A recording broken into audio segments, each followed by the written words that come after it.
Yes, mega love shoutout po sa ating lahat. Nagbabalik na naman ang inyong gwapong DJ from Dubai. Makakasama niyo na naman po ako ngayong araw na ito. And talaga namang lagi kong pinagpapasalamat kay Lord yung tiwala ng ating mga kaibigan, the trust ng mga tao na nagtitiwala po sa aking bahay. And I was very grateful and thankful sa walang humpay na suporta ng ating mga kaibigan sa aking bahay. At masasabi ko nga, kapag si Lord ang pumilos, always the blessing will always come to you. And gusto kong pasalamatan, to be honest, from the bottom of my heart, Dream Hearts from Dubai. Thank you so much sa walang sawa mong pagpapalipad sa akin. I was been grateful and thankful sa isang kagaya mo that you're always there to support me sa aking ginagawa. And ikaw din ay laging na-inspired sa lahat ng isinishare ko. Maraming salamat sa iyo, Dream Hearts, for the love and support that you was given to me.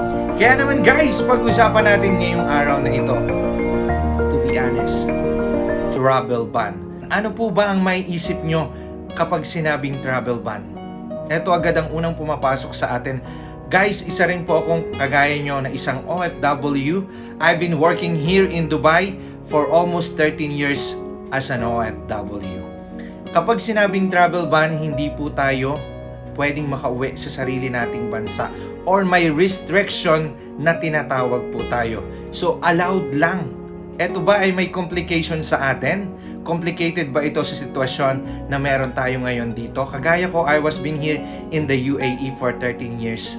And kapag sinabing travel ban, hindi ka makakauwi sa sarili mong bansa. Bakit kaya?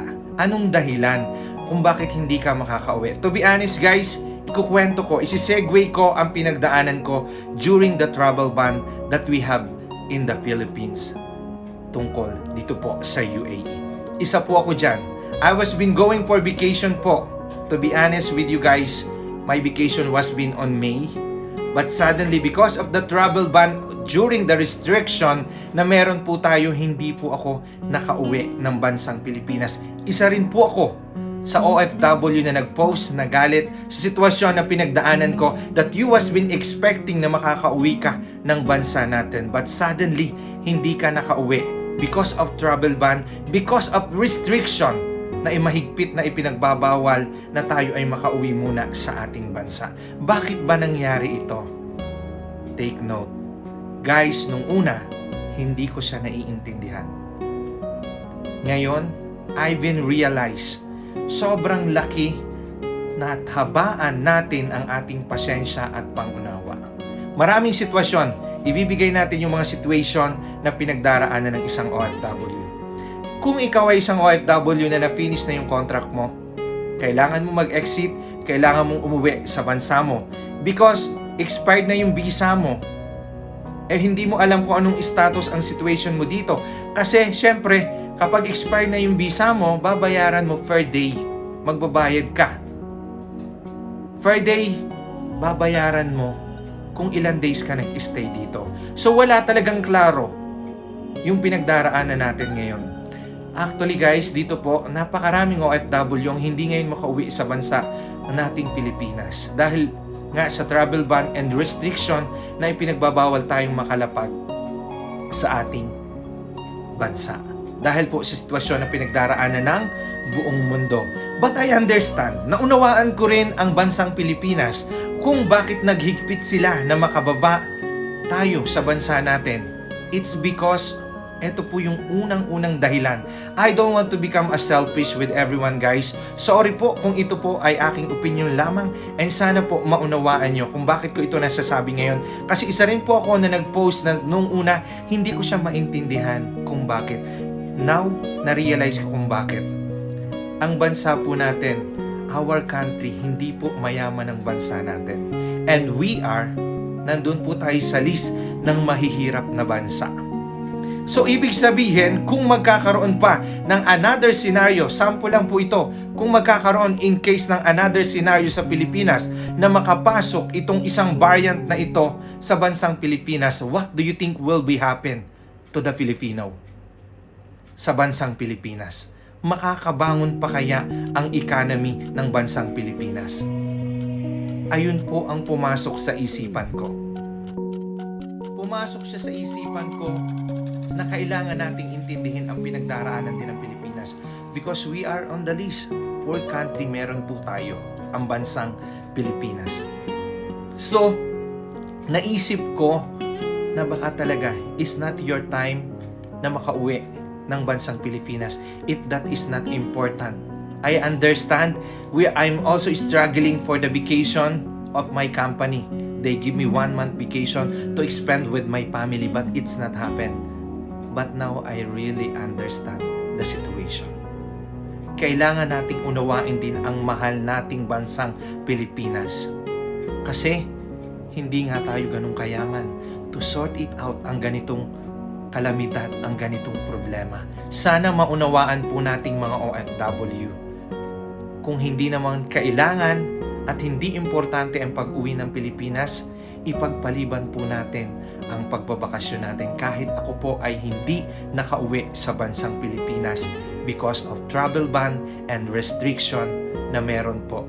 Until now, hanggang ngayon po, wala pa rin.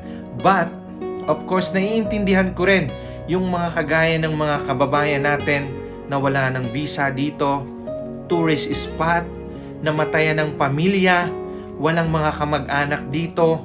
Paano nga naman ikaw makakasurvive?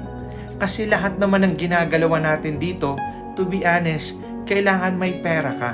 Paano ka makakakain? Paano yung mga pangangailangan mo? Diba?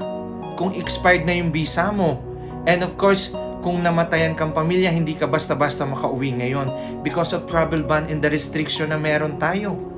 And kung makauwi ka man, how many days you will extend or you will expend sa loob ng hotel? Ilang days? Maximum 14 days even you already done the vaccination.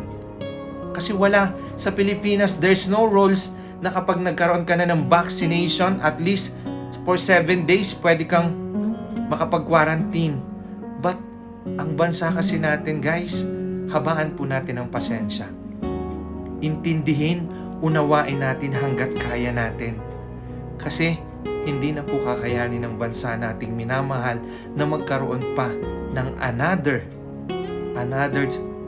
things na maghayari sa ating bansa. Hindi po tayo handa. Nobody's prepared. Isa lang ang lagi kong sinasabi. Ipinagpapasalamat ko kay Lord that I was been keeping safe, ligtas ako every day of my life, that He is always with me to guide us. Unang-una, magdasal tayo kay Lord. Kasi, baka maaring tayo isa man nakalimot. And sabi ko nga, kung hindi importante yung pag-uwi ng Pilipinas, baka naman pwedeng ipagpaliban na natin.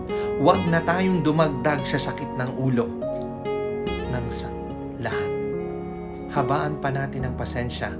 Kumbaga, unawain, intindihin ang lahat ng sitwasyon na pinagdaraanan. Palawakin pa natin ang ating pag-iisip. Para naman po ito sa ikabubuti ng lahat. And of course, naiintindihan ko yung may mga kapamilya na nasa Pilipinas na may mga sakit, kailangan nilang umuwi. Sana sila yung ma-prioritize, to be honest, na makauwi. Yung wala ng visa, sila yung mabigyan ng chance na makauwi na sa bansa natin. And ilagay talaga sila for the quarantine. For the quarantine na hindi talaga, na wala talaga silang sakit. Para naman kung nandun na sila sa Pilipinas, hindi sila makakapanghawa ng kahit anong virus, kung ano man ang nadala nila.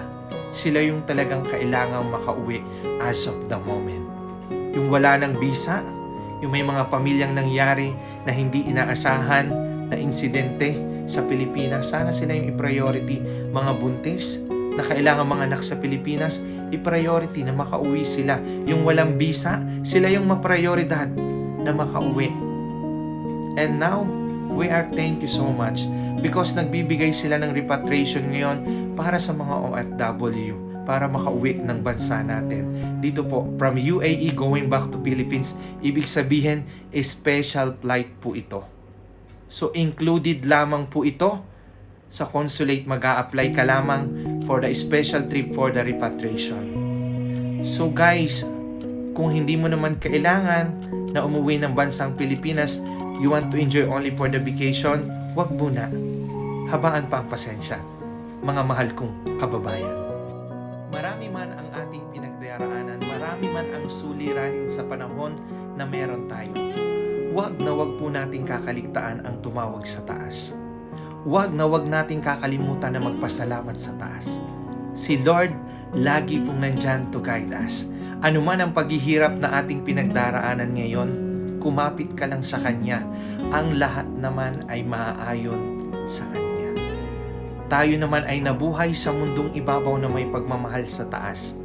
Kung minsan may mga pagkakamali sa ating buhay, ihingi lang natin ang tawad sa Kanya. Kagaya ng nangyayari ngayon sa sanlibutan, na ang lahat ay naalarma sa buong mundo.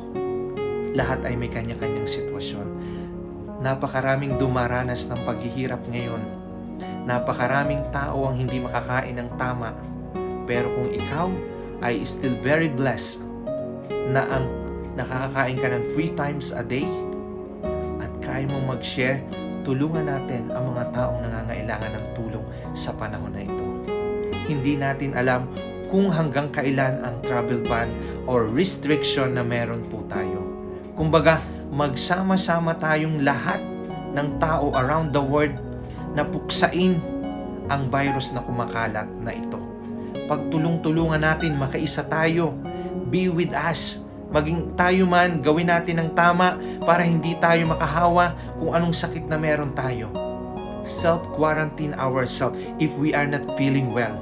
Huwag na tayong dumagdag sa sakit ng ulo ng kahit sino. Ang importante, magkaisa, magtulungan ang sambayanan. Pagtulungan ang lahat at tayo ay aahon. Sama-sama po tayong makakaahon. Lalong-lalo na tayong mga Pilipino.